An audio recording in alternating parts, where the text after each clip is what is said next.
Good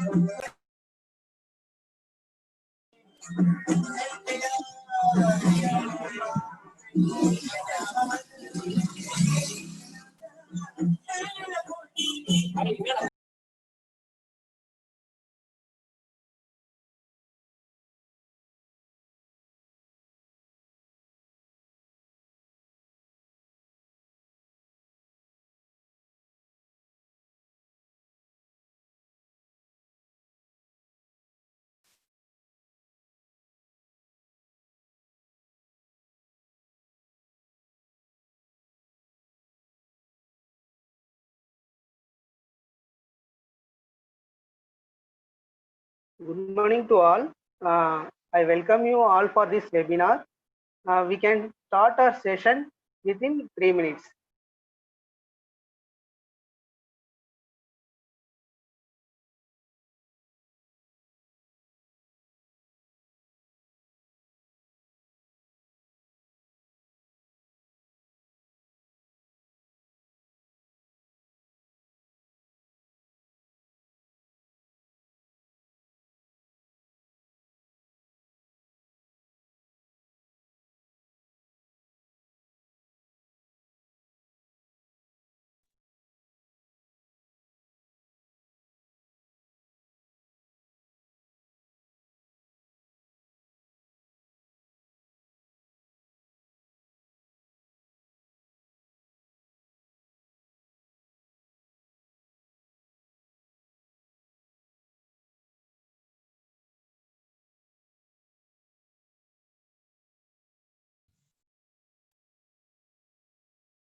Good morning to one and all connected for this webinar, Introduction to Computer Vision and its Application from various places. I welcome you all on behalf of Manakula Vinayagar Institute of Technology. I welcome our resource person, Mr. Karthik Rajendran, data scientist at Valio, and previously he worked as application development team lead at Accenture. Now I hand over the session to our resource person. Karthik sir? Hello? Karthik sir? You can start the session, sir. Sir, Karthik sir? Hi Shankaran, give me a moment. I'm just getting my headset configured. Like, give me. Okay. Oh, I gave your introduction. Okay.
Karthik sir?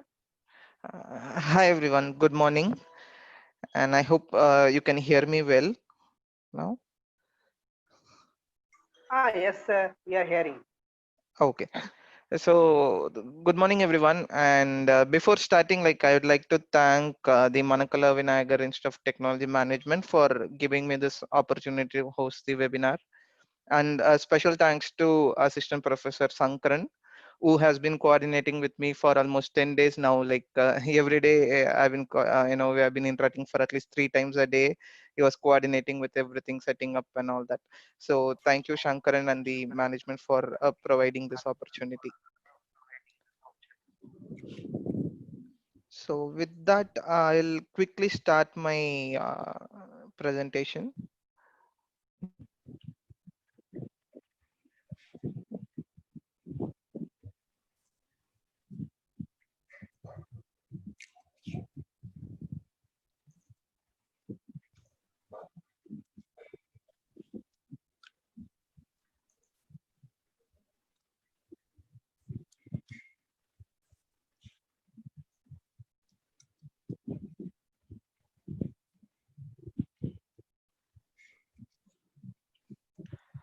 Uh, is everyone able to see my screen?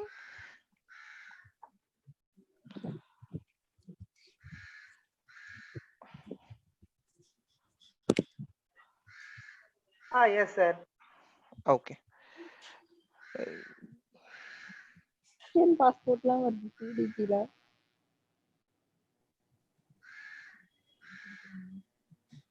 Okay.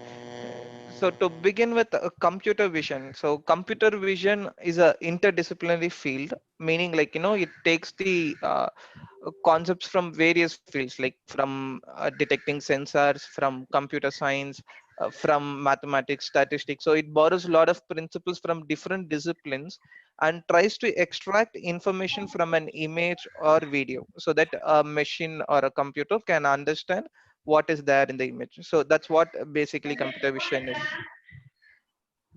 And if you see the different stages of computer vision, it starts from acquiring the data, then processing it, and then using it for understanding the information.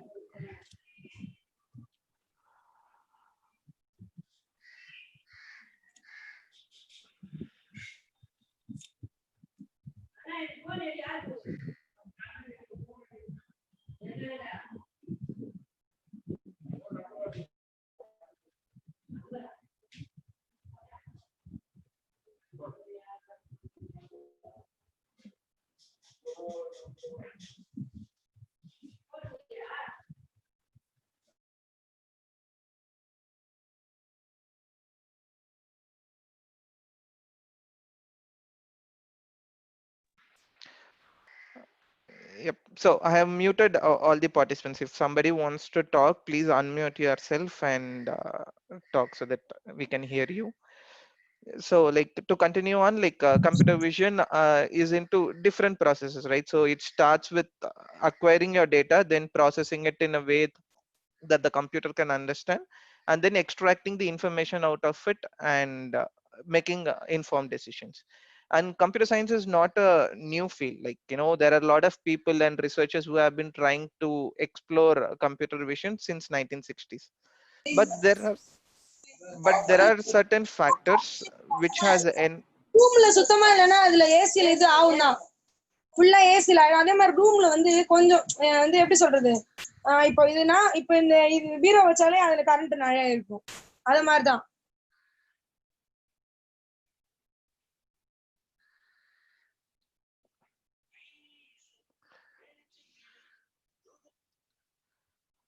Okay, so I think there was some noise, so I again muted everyone. So there are, though there have been, people and researchers working since 1960s to, understand about computer vision. Computer vision has been possible only in the last few years.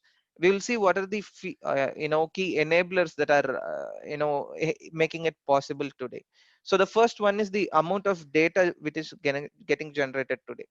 If you see statistically, like 90% of the data that was created in total are created in the last couple of years. So we have a lot of social media platforms. You have YouTube, WhatsApp, Telegram, and whatever, right? There are so many social media platforms where we keep uploading our data. So all this data together generated in the last 2 years represent 90% of the data which is totally available in this world.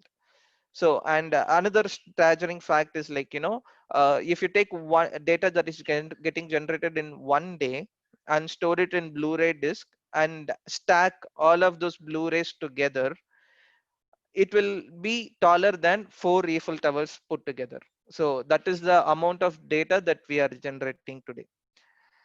Another important factor that is enabling computer vision today is the high computational power. So what you see on my screen is the Apollo mission. So as you know, like it was the first moon mission that was sent by NASA from Earth to moon. And the fact is that the computational power that you get in an iPhone is like not even the new iPhone, like iPhone 6 version, right?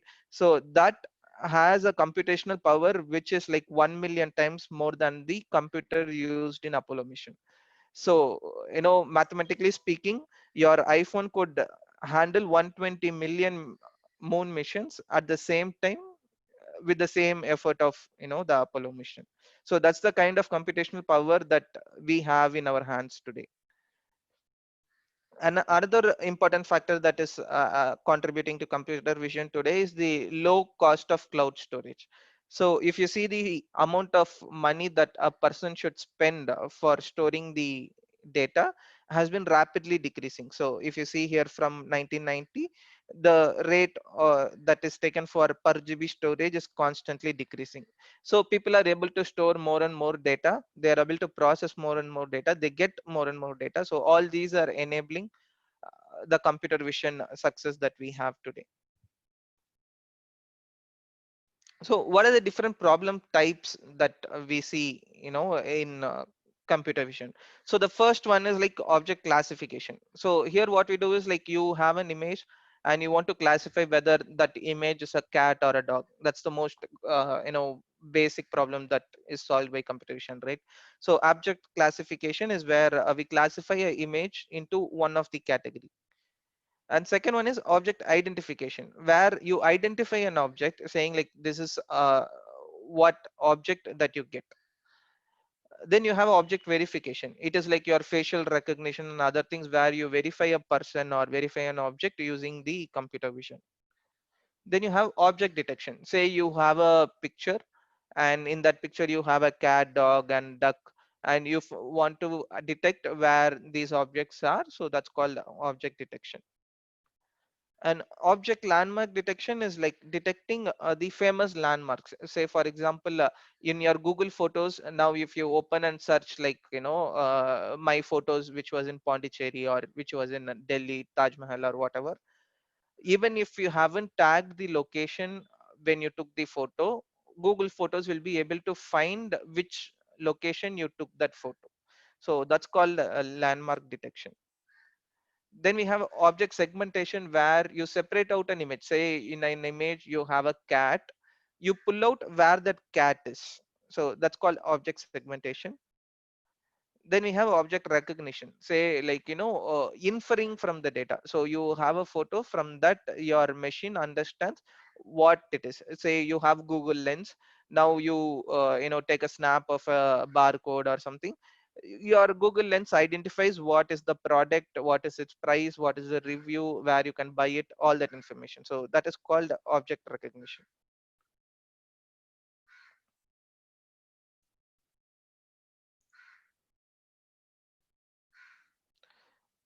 So this is a pictorial representation to understand whatever we discussed so far. So in the first image, you see classification saying like, there is a cat and it is getting classified as a cat. And localization is where you're trying to extract a object from an image. So where it is actually present. And object detection is like you have multiple objects in an image. You want to identify where each of those objects are located along with what that object is. And segmentation is like exactly pulling out the object borders and getting the data out of that image.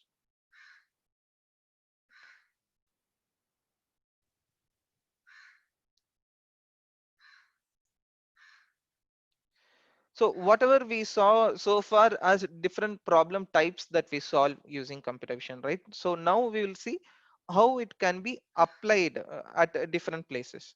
So the first application that I'm going to show is like pose estimation.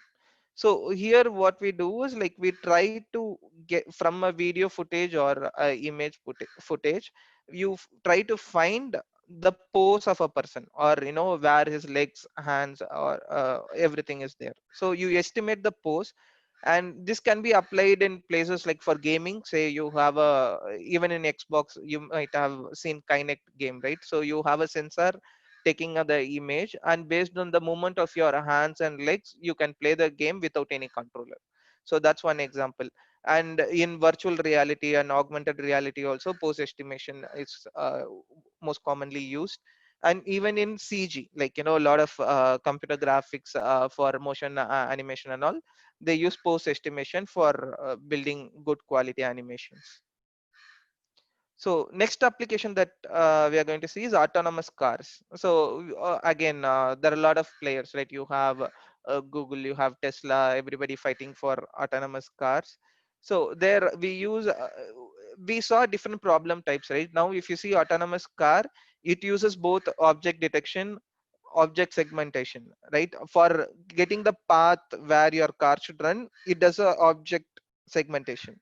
For detecting if a car is coming to your left or right, it does a object detection. So it is a problem or a application that is built by utilizing multiple problem types that we saw earlier.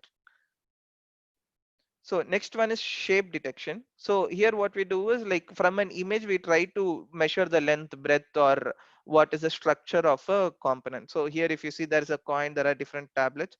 So it keeps moving on and identifies what is the size of each object. And this is most commonly used in manufacturing lines. Say you have a manufacturing line, whether and you want to find whether a product is good or not, you can use this shape detection. Say like your object should have a particular size to get a pass. You can verify through computer vision if that is getting satisfied or not.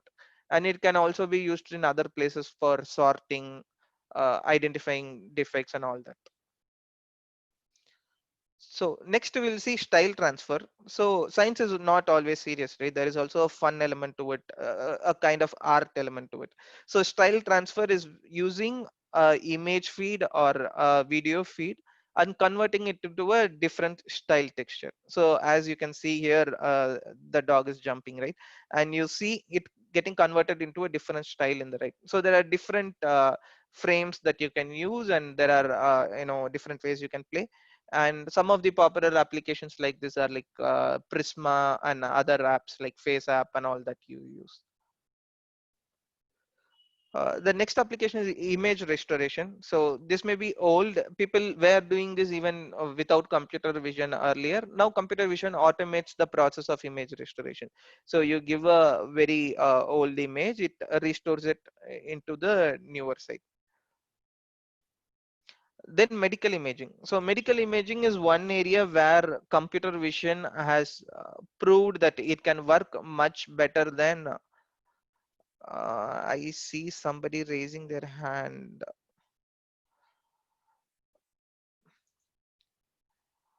uh, Kushbu Gupta, right? So Kushbu, would you like to add something? Like I see like you had messaged.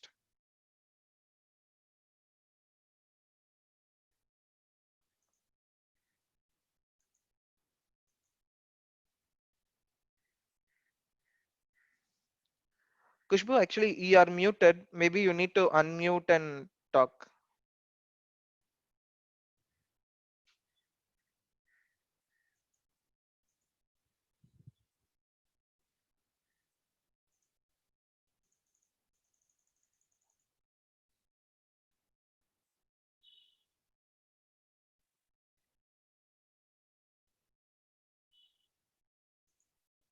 So I think she has an issue.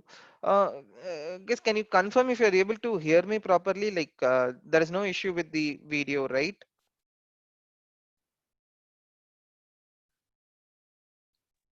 Yes, sir. We are hearing Clear, clearly. sir. Okay, because I saw some people raising their hand in the chat window. So I thought of confirming. Okay. So then we'll proceed. Yeah, please go ahead.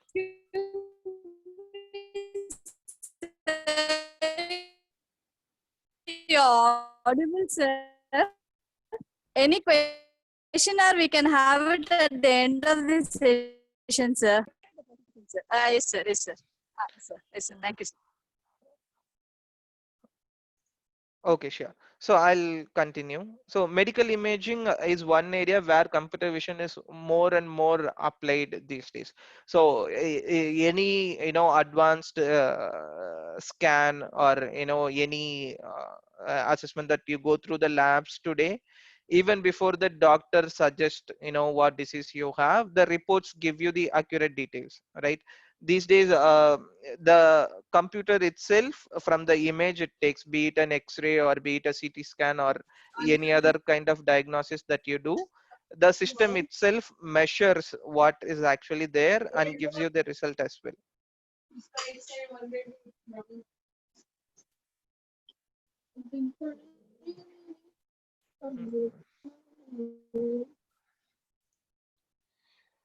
Okay, so I heard some noise, so I muted everybody again.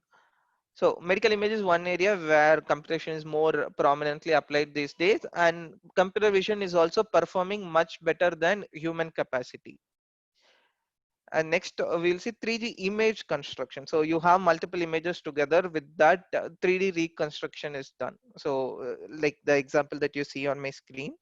And also, like, this is applied for gaming as well. Now in gaming, a lot of time is spent by the developer for developing the area where the user plays, right? So even that reconstruction in 3D is now being explored using computer vision. So you have multiple images and try use neural networks to build a 3D environment where user can feel like with the same quality as it would have been if a person developed it.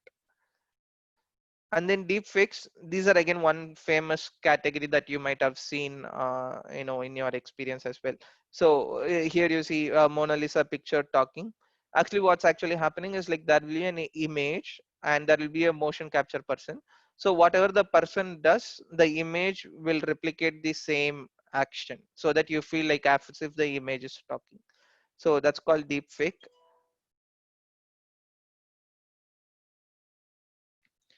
So now we saw, so far we were seeing, like, what were the enablers, right? Now we will see what are the different challenges that are in computer vision.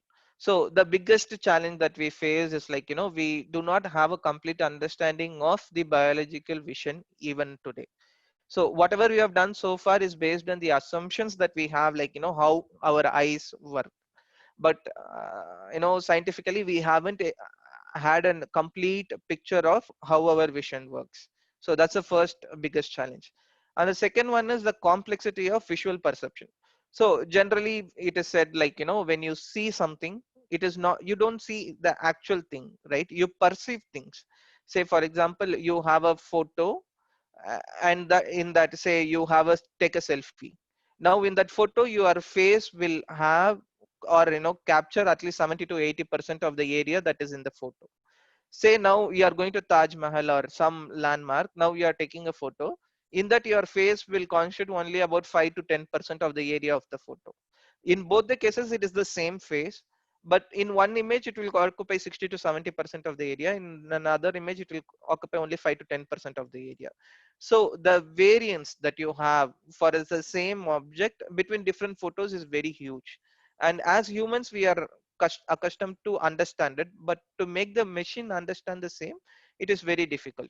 Similar to that, you have one photo where it is very bright and one which is, like, taken in dark. As a human, will be able to differentiate that both represent the same object, but for the machine, as it sees everything as a number, it will be difficult for it to interpret.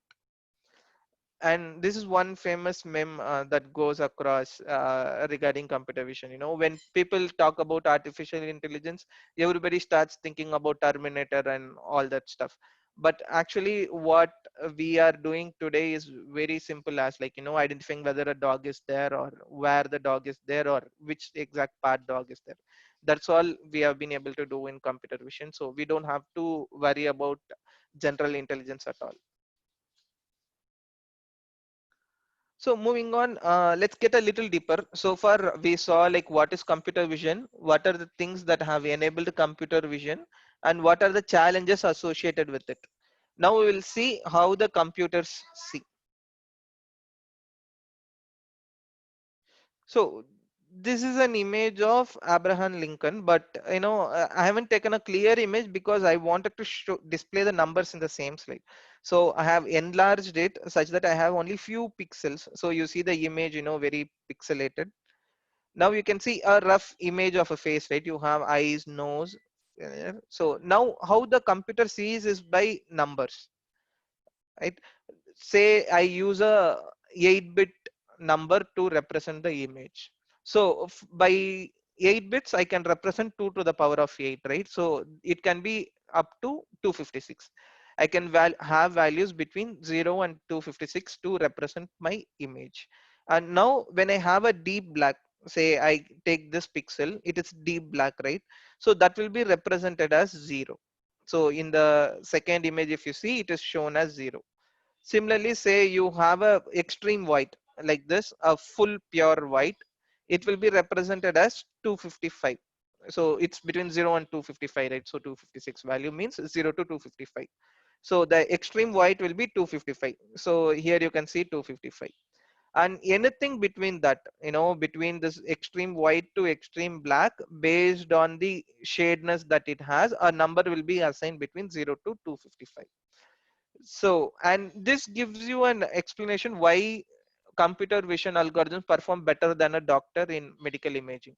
Now, if you take these two pixels, for a human eye, it may not have a big difference, right? Both of them looks very similar, but for the computer, they will be represented by different numbers. So it will be able to understand even those minute differences in the shadeness. So that's why in medical imaging these days, the computer vision algorithms perform better than doctor.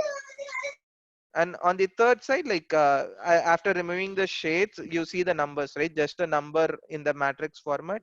So this is how your computer will see your images. Now this is for a grayscale image. So you have a grayscale image where you have only white and black shades. You will see a number between 0 to 256. Now say you have different color channels. You have a color image, then there will be 3 color channels, right? And there are 2 common color schemes adopted globally. One is your RGB color scheme. The other one is CYM color scheme. So if there is a color image, there will be 3 layers of images like this. So you have an actual image. It will have 3 images: a green channel image, a blue channel image, and a red channel image. So each of this will be represented with from a value between 0 to 255. So there will be 3 matrices. One matrix will have 0 to 255 for green. One matrix will have 0 to 255 for blue, and the other matrix will have 0 to 255 for red. So there will be 3 channels. And moving to videos, so we are adding complexity by complexity. First we saw a grayscale image, then we saw a color image, now we are seeing a video. So in general, a video is nothing but a sequence of images being played at a speed such that your eyes believe that it is a video. So one example is this: you see, right, a sequence of images when played at a faster rate, you feel that it becomes an video. And in general, say you take a 1-minute video which has 30 frames per second, meaning like there will be 30 images in 1 second. So a 30 fps image will have 1800 images for 1 minute. And the same image, if it is taken as a full HD picture, then a HD picture has 1920 into 1080, right? Length and breadth is like 1920 into 1080. So for a 1 minute 30 fps full HD video, you will have 1800 to 1920 to 1080 pixels. So your system should be capable of handling these many computations if you want to perform computer vision tasks. So now I think it will make it clear for you why the high computational power is enabling computer vision these days. So moving on, since this is a 1 hour session, we'll not be able to cover everything about computer vision, right? So I'm going to cover convolution neural network, which is the most commonly used algorithm for extracting information out of the images.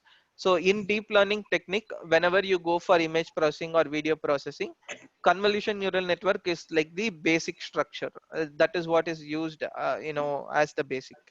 So convolution neural network is a class of deep neural networks, and they are shift invariant, meaning like the other example I was telling you, right? Say you have two photos where in one you have a face which is occupying 60 or 70% of this area, and another image which you where your face up is there for only 5 to 10% of the area. It's shift variance, right? The same face, but it is varying between two photos. So those kind of things are handled much better by convolution neural network. And there are 5 basic blocks for a convolution neural network, which is like convolution layer, pooling layer, ReLU, fully connected, and softmax. So we'll go through each of them in the upcoming slides. So here you can see this is the architecture of a convolution neural network. So, and the bottom image is to give you an intuition of how deep neural networks work.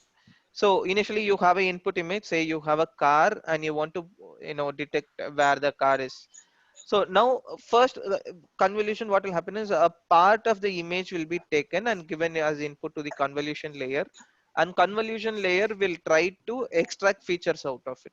And when I say features, it could be, edges, horizontal edge, vertical edge, all that. So in the image you see, right, the first image, you have different edges getting detected. So this is what happens in the convolution layer. And in the pooling layer, what happens is it is trying to pick out few features from it. Say you have a face, then the pooling layer tries to understand where the eyes are, how it is, where the nose is, how many noses are there, how many ears are there. So all that feature level information are taken by the pooling layers. Then you have a fully connected layer where all the features are getting connected, and your model tries to get the overall picture of what the image represents. So, okay. So here in an example, say you have an image like this, and if you do a vertical filter, this is what the output will be, and if you do a horizontal filter, this is how your output will be. So you can see, right, wherever there was a vertical line in the image, they get detected by this convolution kernel, and whenever there is a horizontal line, it gets detected by this horizontal kernel. So now let's see how that works. So to explain, say this is your input image where you have a vertical line, you have a horizontal line, you have a right diagonal line, and you have a left diagonal line. Now, as we saw, when you represent it by pixels, say like my black is represented as 10 and my white is represented as 0. Now my image will be looking like this for my computer. So you have a vertical line, you have a horizontal line, you have a right diagonal, you have a left diagonal, right? Now next we need to apply the kernel. So for horizontal edge detection, we use the kernel as -1 on the left side, +1 on the right side. Now I will explain how this kernel applies. So I'll just hold this kernel on the first part of the image. Then I will multiply each element, then take a summation. Say I apply this kernel over the first part. Now this -1 into 10 will give me -10. Then 0 into 0 will be 0. Then 1 into 0 will be 0. Then -1 into 0 will be 0. 10 will be 0. Like that, I'll apply it for each element, then take a summation of it. So if I apply it for the first block, it will give me 0. Second block will give me 10. Third block will be 20. Like that, I keep doing it for each of the block. Right. So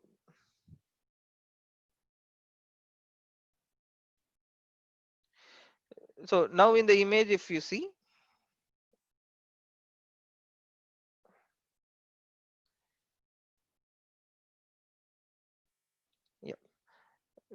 So now in the image, if you see after applying to the entire image, this is a horizontal edge detection, right? So when there was a vertical line, you can see that it became all zeros. So the horizontal kernel, edge detection kernel, will ignore the vertical lines. And when there was an horizontal line, you can see that the value was like 20, 20, minus 20, minus 20. So they are in the high, whether on the positive side or negative side, they represent the highest value, right? So this horizontal edge detection kernel will help highlight the horizontal lines and ignore the vertical lines. Similarly, you can use a vertical edge detection also. For vertical edge detection, your kernel will be like all -1 in the top and 1 at the bottom. So if you apply it same in the same manner, like, you know, 1 by 1, this is the output you will get. So here you can see that your horizontal line became 0 and your vertical line has the majority values. So this image, right, this your was your input image. On the right, you see the horizontal detection output, and in the left side, you see the vertical detection output. Now there is another concept called padding. So padding, what happens is like when we apply the convolution, the size of the matrix got reduced, right? And in the architecture diagram of convolution neural network, we saw that there will be multiple layers of convolution happening. So like say I have 4 convolution layers. At each layer, the size of my image will keep reducing. So to avoid that, we use a concept called padding, where you add zeros to your images. So before letting your image into the convolution layer, you just append it with zeros on all sides, then get it into the convolution layer. By that, your output will be of same size as your image. So this is called padding. And the other concept that you need to know is strides. So strides, what is like, you move the block over the image, right? So you, in the example, we moved it one by one. First we used in this block, then we moved it by one cell, then again we moved it by another cell. So cell by cell we moved one at a time. So this is called strides 1. And strides 2 means like you will move it 2 blocks at a time. And stride 3 means like you will move 3 at a time. Then we have pooling layers. In pooling layers, what we do is like we use multiple filters, right? Say you have one image. Now you have a horizontal detector, you get one output. For vertical, you get one output. Say you want to get another shape, you have one output. Like this, there will be n number of filters applied. Now one image became 3 or 5 images based on the filter, right? How many filters you apply, based on that, that many number of images you will get as output. Now the size of the image processing keeps growing at each phase, right?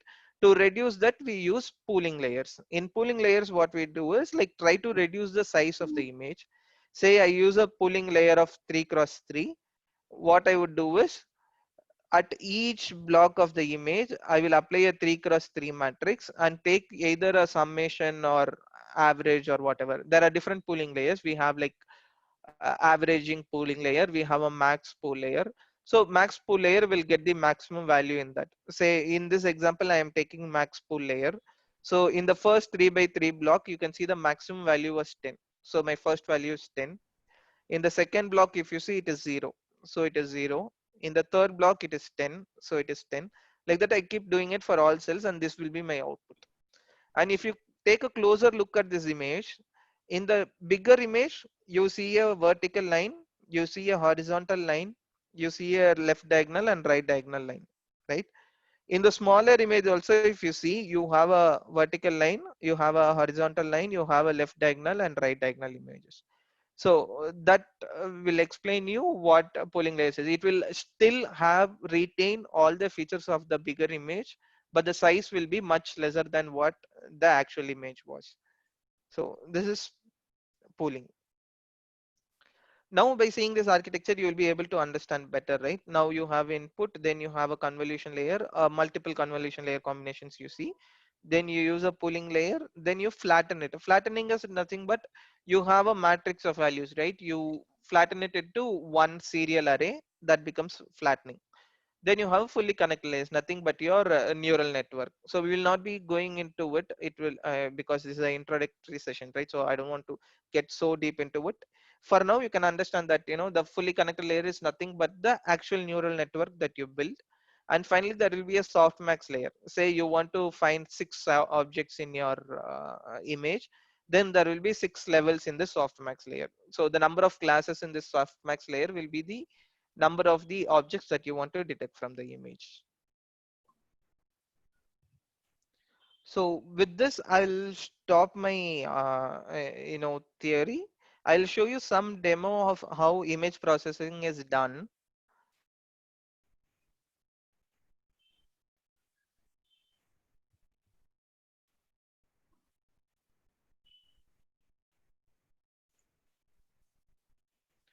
I'll stop my sharing, then share the actual notebook.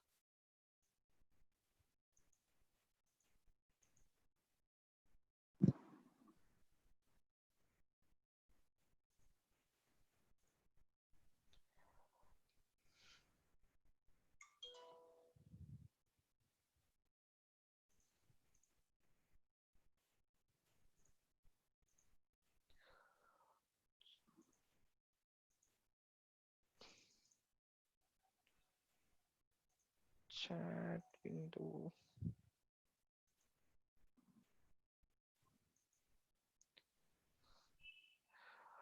Mm, um,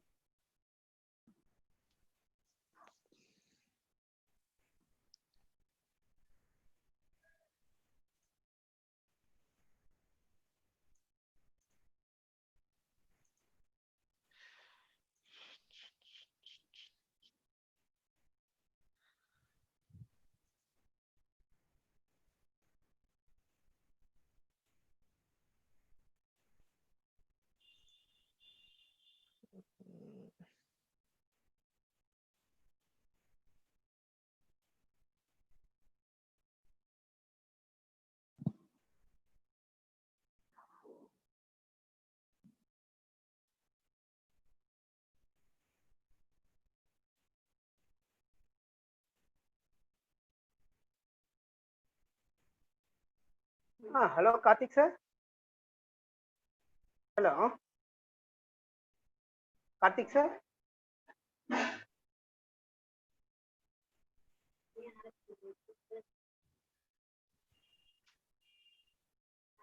Karthik sir. Yeah, Shankaran, like my browser got crashed. I'm just looking into it. Okay, okay, sir. So maybe students can ask if they have any queries, Shankaran. Like I'll parallelly open my browser, and until then I can answer any questions if they have. Okay, okay, sir.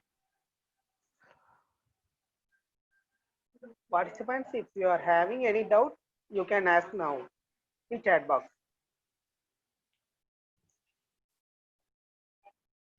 Our resource person will answer for your question. Okay. Yeah, I think my session is. I got it. I'll share my screen.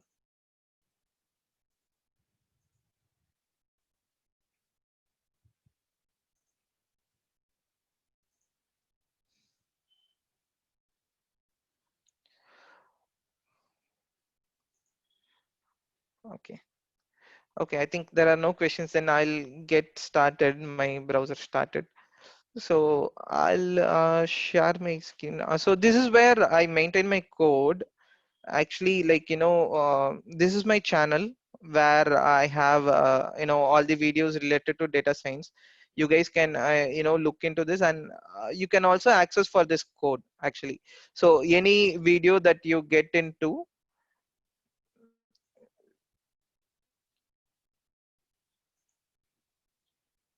so you in the description of the video you will find my LinkedIn profile and also the link to request access to this code. Okay, so here any video that you get into, there will be a link, Google form, where you can request for access to the code. So maybe I'll ping you that information as well.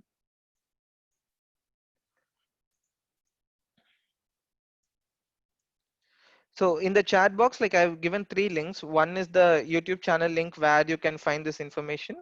The second one is a Telegram group that I use for putting my updates. So you can follow that channel for, getting the latest updates. And I've also given the LinkedIn profile. So even after the session, like, if you have any queries and if you want to connect with me, you can connect with me in LinkedIn and post your queries, and I'll be happy to guide you guys. And once you get access, once you raise the access request in the link that I shared with you, like you'll get access to this folder codes in the Google Drive. And here I have all the sample codes running and trying out the codes. So today it's computer vision, right? So I have a notebook here. And to run this, you don't have to install anything or set up your system. You can just go open with Google Collaboratory. So once you get access to the drive, you just have to open the file. In the top, you will see an option like this to open it in Google Collaboratory. So if you click that, Google Collaboratory will open in a new tab. So there you can just run the Python code, and Google Collaboratory comes with all the required packages for running your data science project. So like Pandas, Matplotlib, and OpenCV. So all these packages are internally built into Google Collaboratory. So it is a very easy platform to get started into data science. So I'll show you a quick demo. As we are running out of time. So here the first step I do is like I import my drive. So now my code and the sample images, everything that I have is in the drive, right? So I think, okay, I'll reset this first.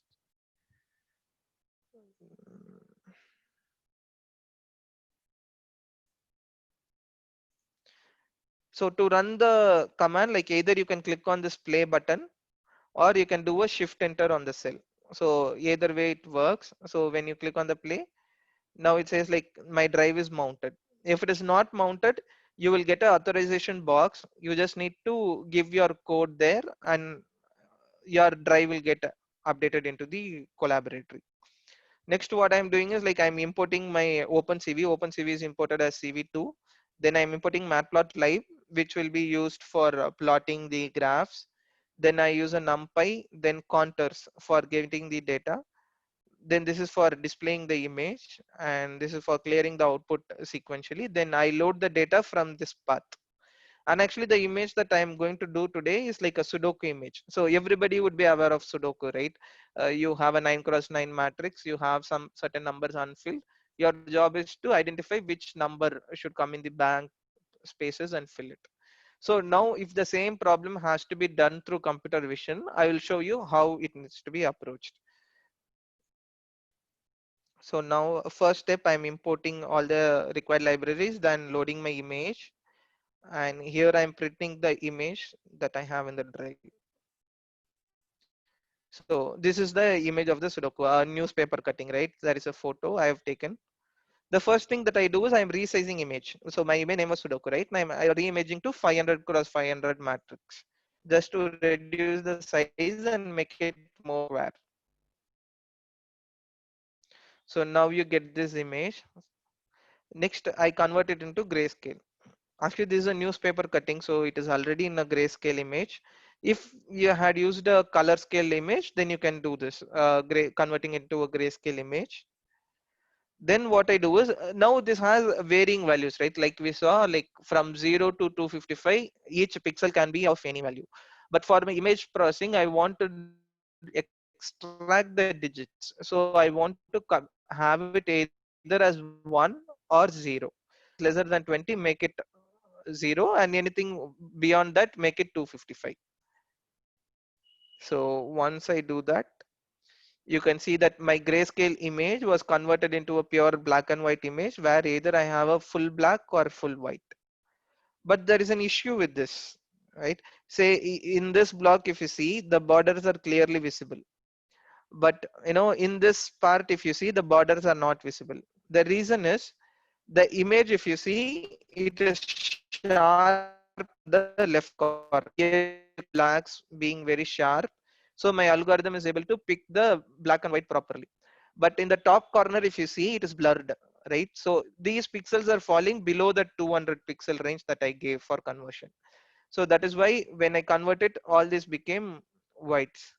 So to avoid that, we have a concept called adaptive threshold, where it will do is like I'll specify a range. So here I'm saying 55, 5, right?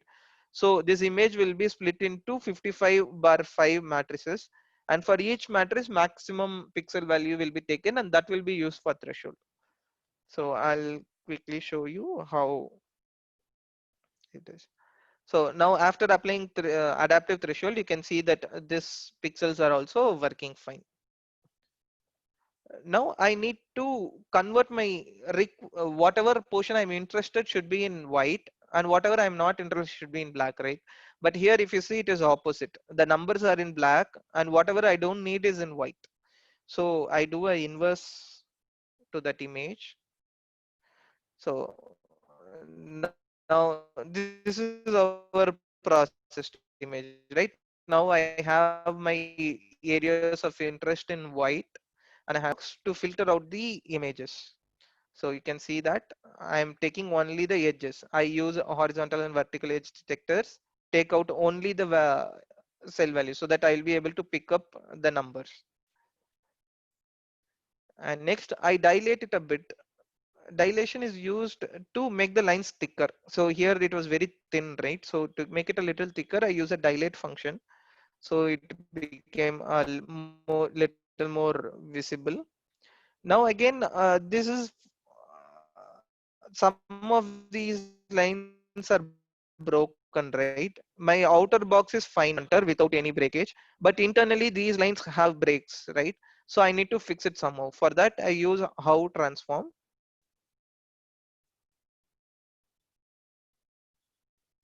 So this is how the output of how transform is. So now you can see that I have an outer box, and within the inner box I have all the lines clearly defined.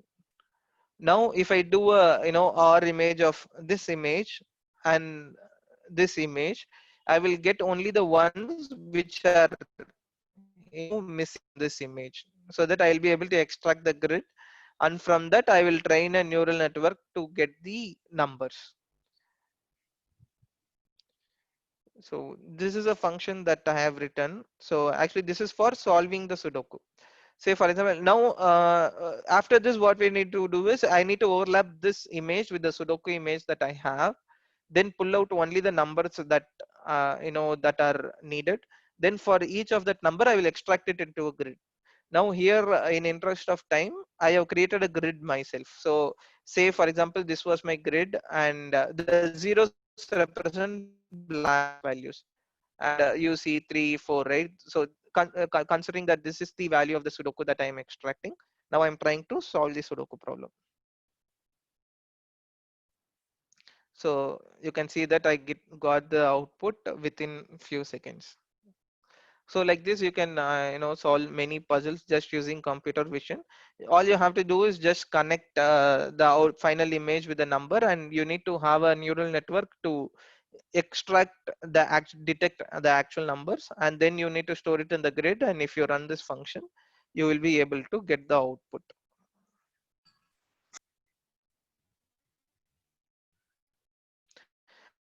And this code, this entire notebook is available. You can raise request for that access through the link that I shared. So I have in each of the video that I upload, you can see that there will be a link for requesting access. Through that, you can get access to this and try it yourself.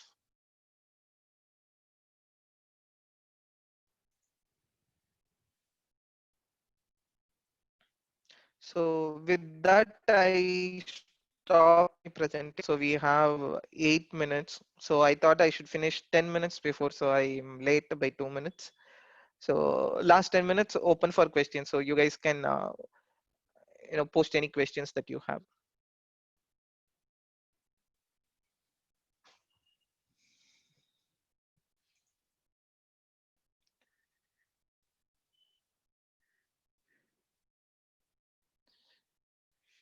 So in the chat bot, I see like there is question, we didn't get any links. So I think most of you would be there in that WhatsApp group created by Assistant Professor Sankaran, right? So in that group also, I will share it. If you are not receiving it in the chat properly, maybe I will put it there as well.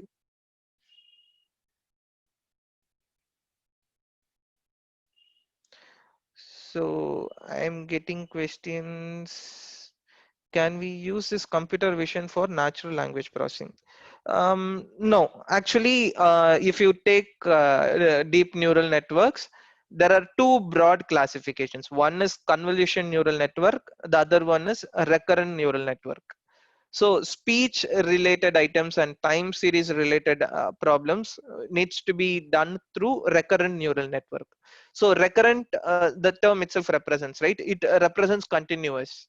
So when you have a natural language problem, it is a continuous problem. You have a statement, the statement should be understood as a whole. There will be a link between your first word and second word. There will be a link between your second and third word. So that sequence is there, right? So when you have a sequential problem, you go for recurrent neural network. And computer vision works best with convolution neural network because it has that shift in variability. So wherever your image, that different, be any position your object is, your convolution neural network will be able to pull it up.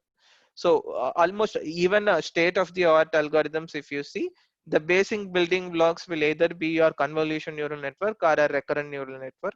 Convolution is for images and recurrent is for sequence problems. Okay, so then somebody is asking if TensorFlow requires GPU. No, TensorFlow doesn't require GPU mandatorily. And even if you, if you are having a high-end problem where you want to utilize GPU, you can use the Google Collaboratory, which I just showed you. And when you use Google Collaboratory, it runs on Google servers, and Google provides free GPU servers as well. So that you can use for your processing freely. You don't have to pay for it. There is a certain slot of GPU available for you, so you can train your models in the Collaboratory itself with the free GPU support. Then can you provide any link or suggest any course to start with computer vision from basics, if basics? Okay. Yeah, so I'll club two questions. There is another one, right? What is OpenCV? One person has asked. So OpenCV is like CV represents computer vision. Open means like it is open to all. So OpenCV is one of the most commonly used publicly available framework for image processing. So whatever commands that I showed you, right, in the Google Collaboratory, all of them were done through OpenCV only. So it is used for object detection. It is used for in my YouTube channel, there will be a video for social distancing. So if you see that, everybody would be knowing about this Corona impact, right? So now social distancing is one of the everybody is asking for social distancing, right? So I have made a video where you give a video footage. The system will build a bounding box for each of the person traveling in that footage, and it will alert if the person is coming very close. So if you see from the problem perspective, it is the same things that we discussed so far, but from application perspective, it will help us identify the control social distancing. So maybe you guys who are more interested can look into that video and how we have solved it. And that was also done through OpenCV only. And OpenCV has its own tutorial. If you go to OpenCV site, there are multiple tutorials available for basic functionalities. So it is kind of library.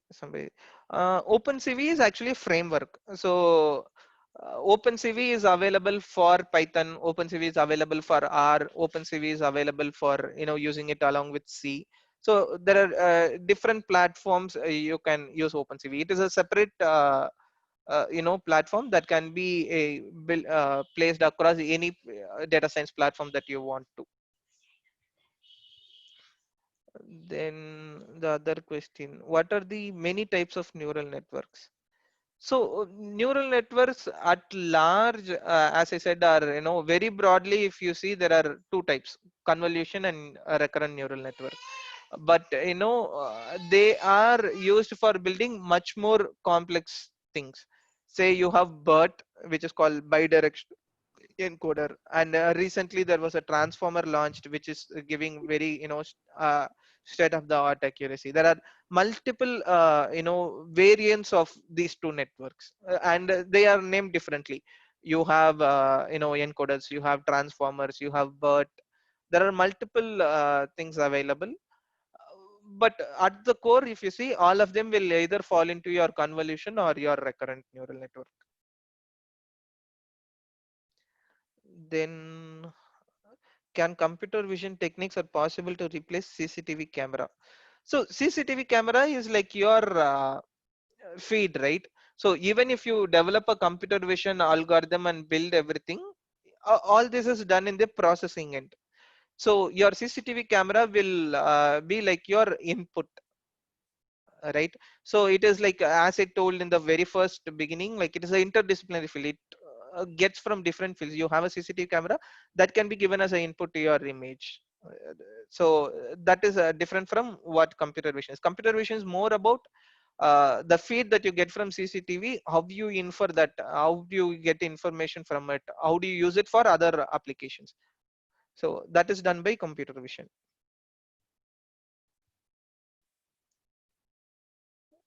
And somebody asked, can you provide link or suggest any course to start with computer vision? Okay, so in my channel, if you have seen, I would have told, you should never pay for a data science course, because data science itself as a field has grown so much because all the information is made open to public. And I personally would suggest you to use sources that are easily available. If you want to get started with deep learning, you can go for Coursera. I'm sure most of you would know about Coursera, right? And you have an option to audit the course in Coursera. So there is a course called Deep Learning Specialization in Coursera that is done by Andrew MG himself. So Andrew MG is the co-founder, or founder of Coursera, right? He himself has a course called Deep Learning Specialization. In that, if you see, he has covered everything about deep neural networks. So it has for both sequence models as well as images. If you want, you can buy the course and do it, or you can also audit it for free. When you register, there will be a small link at the bottom saying audit this course. If you choose that option, you can access all the course materials for free and learn. And the other good material is, like I said, you can directly go into the OpenCV documentation and learn from it. Those two I would suggest as the best place to start if you want to learn computer vision. Mm. So I think I answered all the questions. Any other questions? Hey! Hey!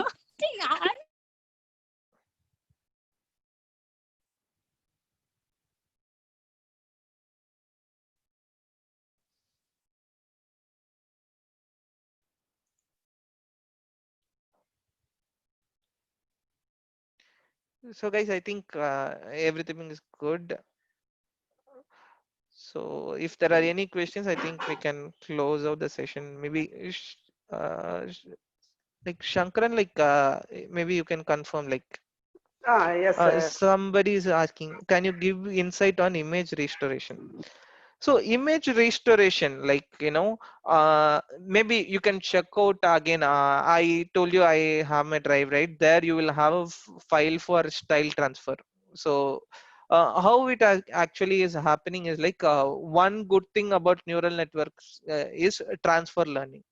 So now if you take Google, they will train networks, very complex giant networks which will run for 6 or 7 months to get completed. So those kind of so that kind of investment cannot be done by every people, right? Now you cannot build a system that will run for 6 months or 3 months to get an output. So in deep learning, what happens is, like, when Google finds a particular network successful, they will make it open source. They will, the final model that they have will be open source. Now as a user, I can just import that model, then I will chuck off the last few layers. Say I have 20 convolution layers, then followed by some 20 pooling layers, then by activation function, like that I have different layers. So finally I will have a softmax layer where I will detect which object I have, right? So what I will do is I will take the model that was developed by Google, then chuck off the last 2 layers and replace that with my problem statement. So that is called transfer learning. So in deep neural networks, transfer learning is possible. You don't have to start from scratch, but you can just use a system that was used for learning something else for your purpose.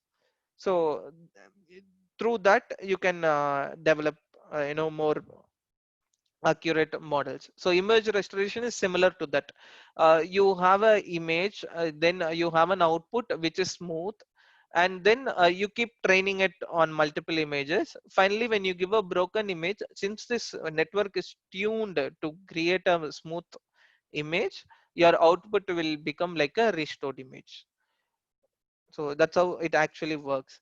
Maybe you can look into that style transfer notebook. Maybe you will get more idea on that.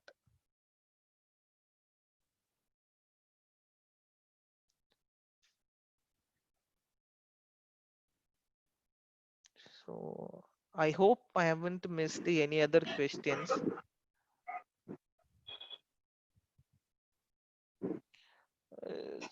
So Sir, Shankaran, over to you.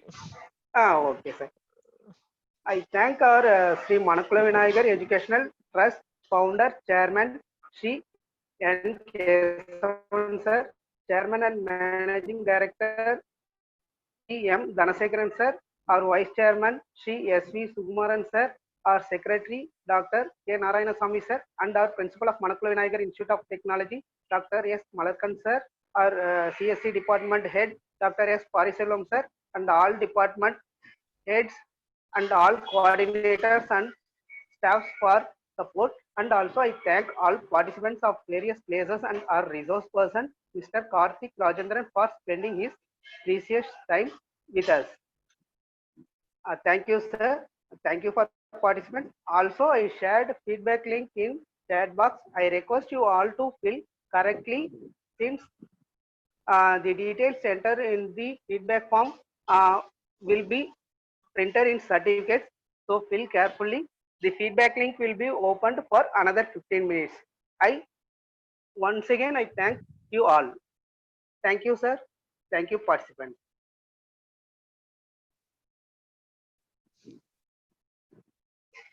The session will be open for another 15 minutes to fill the feedback. Then it will be closed.